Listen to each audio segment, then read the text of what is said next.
Hello, welcome back to ANREL, or Anarcho-Relating, or whatever we want to call this place. I feel like this is an exceedingly obvious thing to say, but it does apparently need to be said. All relationships are relationships. All relationships are relationships. All of them, every single one of them. Every single time you interact with someone in any capacity, whether it's like in person or online, whether it's mutual, back and forth, or one-sided, like that is still you participating in a relationship with them. We are engaging in relationships all of the time. And to make this, not super awkward and difficult for us all of the time, we have very generously been handed a set of blueprints that sort of, permeate the air we breathe, that we learn about and inhale through our media and our economy and our social structures. And these blueprints contain a bunch of tools and roadmaps and semantic shortcuts for relating with different people in different contexts properly, in ways that serve the interests of capital. I think over the last few decades, more and more people have slowly been coming to the realization that maybe this culture of normalizing objectification within our labor and work relationships, where people are treated like disposable revenue generating tools, is bad, actually. And we've also been growing more and more critical of the nuclear family model as we've come to see how inefficient and alienating it is to have the expectation that two people are going to independently source everything that they need for themselves in order to sustain a good life and a good relationship with one another and a good relationship with the world, and also providing that for any potential children that they might have. The thing that's very often missing from a lot of these conversations, though, is a comprehensive understanding and analysis of amatonormativity. Amatonormativity. It's one of those words that I have to really concentrate to be able to say without stumbling over. Amatonormativity,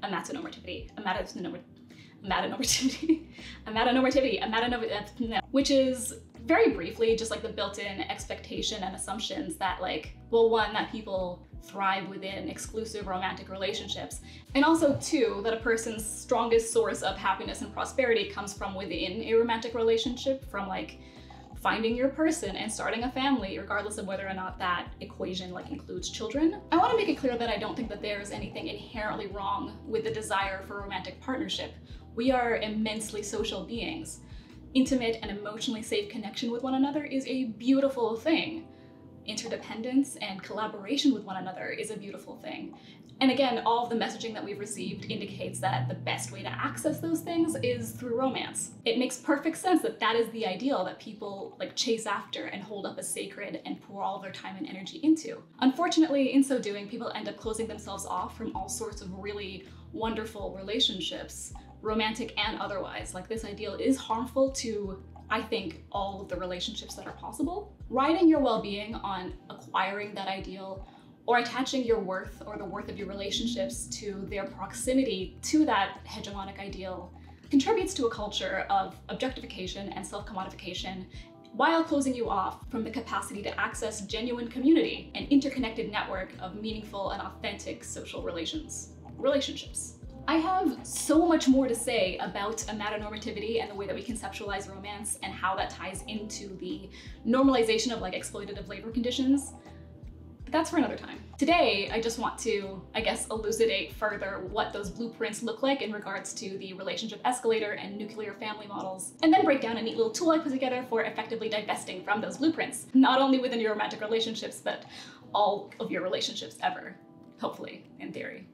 I'm not sure who originally coined the term relationship escalator, but I think I can credit most of its widespread common usage today to Amy Guerin, who wrote the book Stepping Off the Relationship Escalator: Uncommon Love and Life. In her book and subsequent interviews, she'll often say something along the lines of, "Hey fish, there's this thing called water," as a way to sort of gesture towards the invisible, seemingly universal, and rarely talked about social conditioning that funnels people onto the escalator. And the relationship escalator basically looks something like this. So you meet someone you like, you spend more time with them, eventually you decide to commit to one another. Maybe that includes exclusivity, maybe it includes pooling resources, meeting each other as friends and family and whatnot. Eventually you move in together, you get married, you have kids, and then, stay together until one of you dies, at least. Until at least one of you dies. But what's important to understand about the escalator, I think, is that it's not really about what the milestones are or what order they come in. This image is just an approximation of a specific set of social norms that might look very different based on your context and your culture and all that. The thing that makes an escalator relationship is the unspoken expectation that you're either going to ride it to the top or break up. Regardless of which specific milestones or expectations are relevant to you personally, those are the two options. Now, if you've spent really any amount of time within non-monogamous spaces, and especially like polyamorous spaces, you'll probably have come across the notion of downshifting or de-escalating relationships, which basically takes this elevator model and turns it into more of like a staircase. So you can go up, you can go back down, and you can choose to stay on whatever step feels best to you. So if you move in together and after a while it turns out that you actually made much better lovers than roommates, then you have the option to de-escalate back to the situation that was previous and that worked better for you. Relationship anarchists took this idea one step further by breaking down the staircase entirely and attempting to arrange these milestones and shared experiences horizontally. So any option is available to any person without prescribing a certain set of like prerequisite steps, and relationships that have accumulated more steps or specific steps aren't inherently higher up, more escalated, or more valuable than any other. Introducing a particular element and then phasing it out later isn't seen so much as a de-escalation as it is like a lateral movement or like a transformative shift. This might seem like a petty distinction, but it can make all the difference when it comes to actually cultivating relationships that are genuinely sustainable and mutually enriching. The thing to understand about the deconstruction of hierarchy is that it is just as much about the means as it is the ends. The process is as important as the desired outcome. So like, for example, let's say for the sake of simplicity, you have like two options, yellow and blue. And let's say that in this case, yellow is the hierarchical choice, meaning that choosing yellow is aligned with hegemonic norms and that, you know, certain amounts of power and resources have been expended to subtly or unsubtly pressure you into choosing yellow, right? It does not then automatically follow that the non-hierarchical choice is blue. There are always multiple hierarchies at play in any given situation, some more apparent than others, and what we're not trying to do is figure out which of those hierarchies to be loyal to. We are trying to deconstruct all of the hierarchies. The process of intentionally and meticulously deconstructing hierarchies by rooting them out, making them visible, and mitigating the consequences to the best of our ability, the process itself synthesizes different outcomes, right? So even if someone came along and took a snapshot of the moment where we chose yellow over blue or blue over yellow, we will have made a million different choices leading up to that moment. And as a result, end up on a completely different trajectory with completely different long-term results. Maybe we picked what looks like regular run-of-the-mill yellow to an outside observer, but it's actually like tinged with a little something else. It's a few shades off. It's yellow on its way to becoming green, or fuchsia, or platypus, I don't know. Do you know what I mean? Okay, look, the unity of means and ends script is still being worked on. Come back later for a proper explanation, I guess. Okay, so with that out of the way, let me show you the little graphic I've put together. It is inspired by the Relationship Anarchy Smorgasbord, but ultimately intended to be an alternative tool. And as of time of recording, it doesn't actually have a name yet. So if you're brilliant at puns or, you know, come up with something clever or catchy that you'd be okay with me using, please do leave suggestions below. What you're looking at right now is the chart itself and page 1 of a 3-page PDF that you can download for yourself by clicking the link in the doobly-doo. The idea here is that there are a bunch of different potential elements that can make up a relationship, and you get to decide which ones make up your relationship, rather than relying on pre-designed groupings based on social norms. So like, ideally you would go through this with another person, or you could use this to explore on your own to get a base understanding of your ideas and desires in regards to a specific person. Now, I would highly caution against trying to use this for relationships which are not dyadic, because keep in mind that all group dynamics consist of a series of dyadic relationships. I would also highly caution against using this to make decisions about a relationship with someone who is not present, or about your like general feelings towards relationships as a whole. In other words, this is a tool for exploration and discussion of a relationship between two individuals. The larger categories make up what I imagine to be the sort of broad elements that can be combined to make up a relationship, and then the elements listed beneath are meant to be broad descriptions of the kinds of action items that you might choose to engage in within each category. There aren't examples of any specific activities or labels on the chart itself, partly to illustrate the fact that almost anything you could imagine that involves another person contains elements from multiple categories, and I think it's important to notice and talk about the integration of each of those elements. It's also super duper important to talk about the role that hierarchy plays within each category, or like with the integration of each new category or element. It's one thing to talk about wanting to customize our relationships and divest from those blueprints, and another thing entirely to do the work of actually deconstructing the existing hierarchies which limit them to begin with.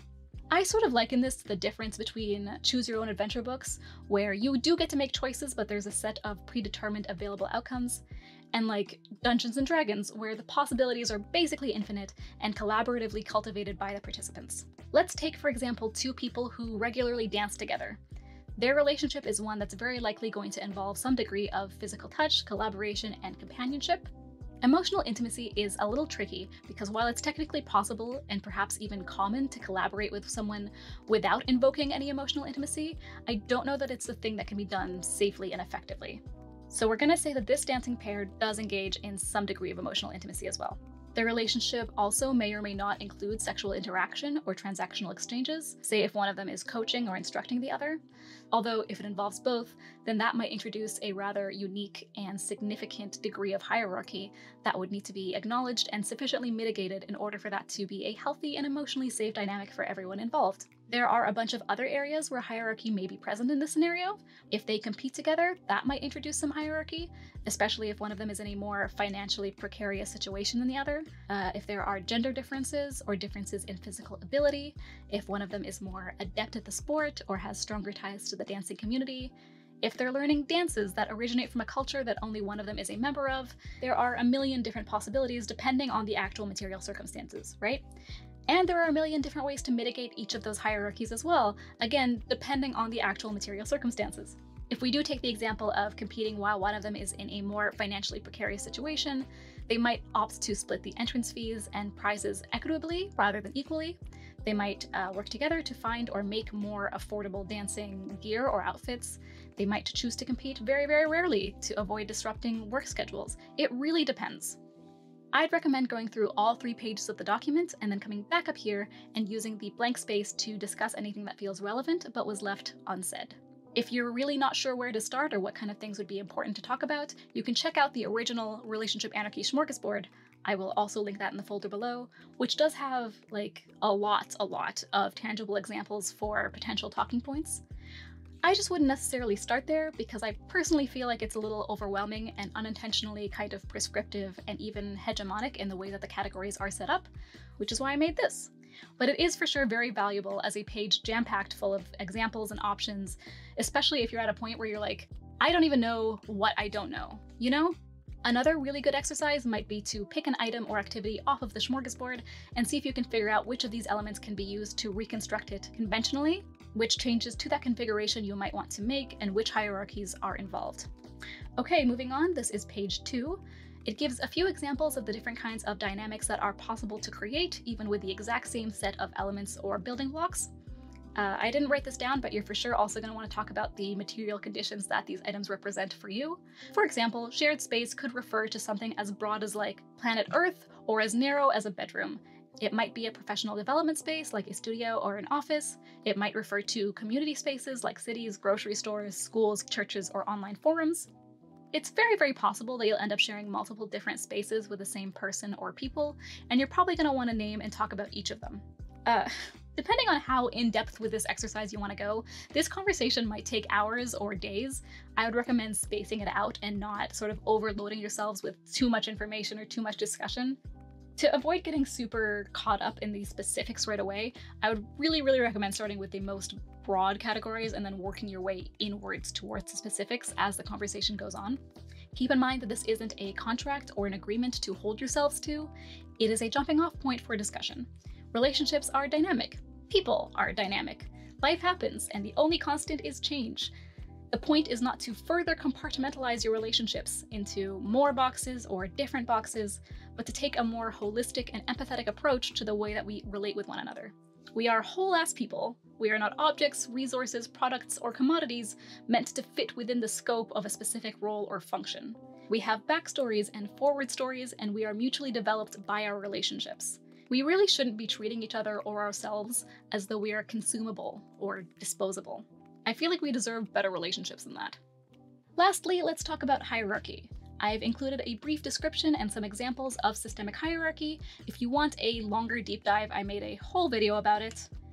The idea here is to talk about the material conditions that might affect your relationship: gender, race, disability, finances, social status, which of your needs are currently being met and which ones are not, what existing support structures exist. These are all variables that are going to affect the ways that you're going to be able to show up for another person. Take turns talking about how they affect you. Notice differences, especially in regards to power and resources. Remember that there are always multiple hierarchies at play. No matter who you are, you have access to power and resources that the other person does not, including the unique combination of knowledge and skill sets that you've developed through lived experience. We are not out here trying to play the oppression Olympics with folks that we want to relate with. Hierarchy negatively impacts all of us. Look for opportunities to mitigate that hierarchy by engaging in solidarity, mutual aid, and liberatory praxis. This might include seeking education, learning how to navigate the kinds of trauma that might be associated with relevant hierarchies. It might include sharing resources, exchanging skill sets or labor. It's very, very case by case.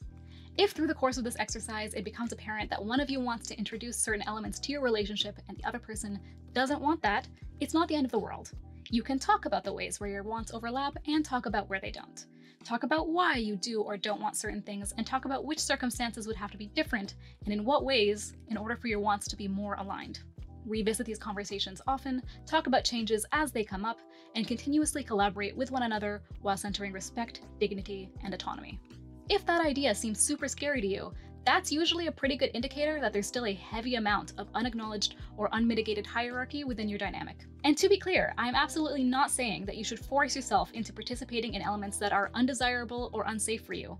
We live in a society that is so deeply entrenched in hierarchy that individuals simply letting go of all of the hierarchical power and priority that they do have access to all at once might very literally lead to being trampled by the needs of others. If, for example, and this one comes up a lot, one person in the dynamic wants to introduce sexual interaction into the relationship and the other person doesn't want that, I do not believe that it would be beneficial to anyone for them to try to force themselves to participate or want someone in a way that they don't.